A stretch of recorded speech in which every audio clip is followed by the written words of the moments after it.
vamos falar de reforços. É o que todo mundo quer saber. O Vasco precisando e muito. É só a gente reparar que o Diniz olha para o banco de reservas e não tem ninguém, né? Tanto é que ele demora tanto assim para mexer.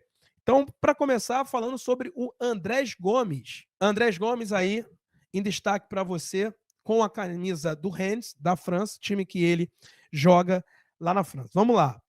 Atualização em relação a ele. O Vasco negociou lá atrás, as conversas não andaram e agora o Rennes já entende que daria para fazer sim negócio com o Vasco através do Andrés Gomes. O Andrés Gomes possui duas sondagens de clubes da Espanha, vê com bons olhos a manutenção da Europa, só que ele foi seduzido pelo projeto do Vasco. É um jogador jovem que entende que um retorno para a América pode ser vantajoso na época da Copa do Mundo, onde ele vai poder jogar, se destacar. Usando até como exemplo o próprio Arias, que no Fluminense se destacou e conseguiu uma vaga na seleção colombiana. Então, no Rennes ele não tem jogado tanto, né? Não é um titular absoluto, tem receio de também ir para um time da uma liga espanhola, precisar de um tempo de adaptação e também não conseguir performar. Então ele vê com bons olhos a questão de jogar no Vasco. Esse é o primeiro ponto. O segundo ponto é que o Vasco não está com muito dinheiro para comprar, mas consegue arcar com o salário do Andrés Gomes. Então a questão financeira não é também um impeditivo para a contratação do Andrés Gomes. Dito isso, o Vasco negocia com o Rennes, portanto, a contratação. No que eu fiquei sabendo, na última sexta-feira, o Vasco assinava com a possibilidade de fazer uma proposta de empréstimo com obrigação de compra mediante uma quantidade de jogos. Seria um empréstimo de 1 ano até o meio do ano que vem, onde o Andrés Gomes, se fizesse ali uma participação em jogos, o Vasco teria a obrigação de comprá-lo. A princípio, o empréstimo seria de 500 mil euros e o valor de obrigação de compra de mais 3 milhões e meio, totalizando ao todo 4 milhões de euros. Lembrando que o Rennes comprou ele por 3 milhões e meio de euros. Então o Vasco aí acenando com a possibilidade, claro, tudo de forma parcelada, tá? Seria um empréstimo mediante ao pagamento depois parceladamente. O Vasco está fazendo assim com todo mundo. Nuno Moreira foi assim, Lloyd, Garré, e com o Rennes, através do Andrés Gomes, não seria diferente. Então, a questão é o Rennes aceitar esse carnê das Casas Bahia que o Vasco está impondo na contratação. O jogador vê com bons olhos, apesar dele ter uma ideia de permanência na Europa, mas entende que a proximidade com a Copa do Mundo, e ele é um jogador selecionável, ou seja, é um jogador que já foi convocado pela seleção colombiana, então ele vê com bons olhos esse caminho. Seria um passo atrás, mas podendo dar um passo à frente logo em seguida, né? Então, essa aí é a questão do Andrés Gomes. Agora sobre o Barros, um volante do América Mineiro que pertence ao Vasco da Gama, só que tem um detalhe, né? Trazido inclusive pelo repórter o Vene Casagrande, que disse, ele trouxe a informação de que existe uma multa, um resíduo contratual, porque o Barros tem contrato com o América Mineiro até o final da Série B.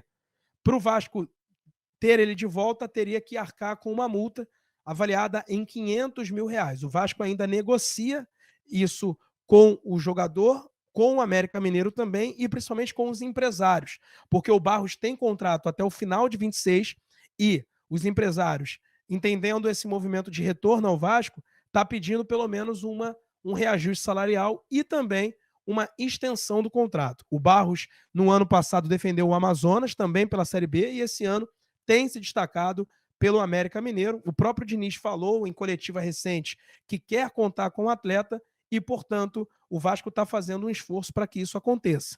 Só que ainda não está batido o martelo. Falei hoje com o presidente do América Mineiro, o Alencar Silveira Júnior, que disse, não tem nada certo ainda. Inclusive, ele tem sido relacionado, tem jogado os jogos do América Mineiro. Mas o Vasco tenta e seria aí uma espécie de reforço caseiro, tendo em vista que está difícil para caramba contratar jogadores. Agora, se um cria pode retornar, outro pode ir embora. Trata-se do Paulinho, né? O Paulo Ricardo, que passou a ser Paulo Ricardo a partir do momento que ele subiu para o profissional, devido ao volante Paulinho, que já consta no elenco profissional do Vasco. Pois bem, Tem uma questão aí envolvendo o Paulinho, né, o Paulo Ricardo, que tem, digamos, uma névoa aí um pouco nebulosa, digamos assim. Por quê? O Paulinho ele não está nos planos da comissão técnica. Pelo menos não nesse primeiro momento.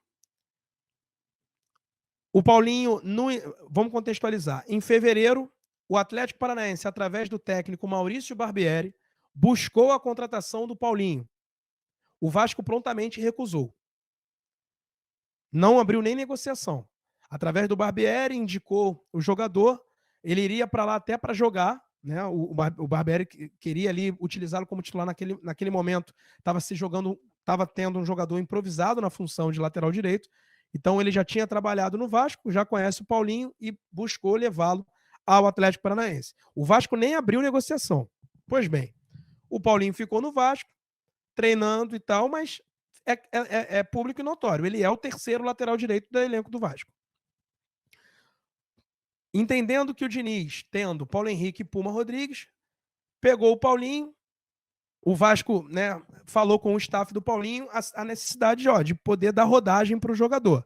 Seja numa negociação algo em torno de 3 milhões de euros, que aí daria para fazer negócio, ou um empréstimo para uma equipe de menor expressão, dividindo salários, como iria acontecer com o Volta Redonda.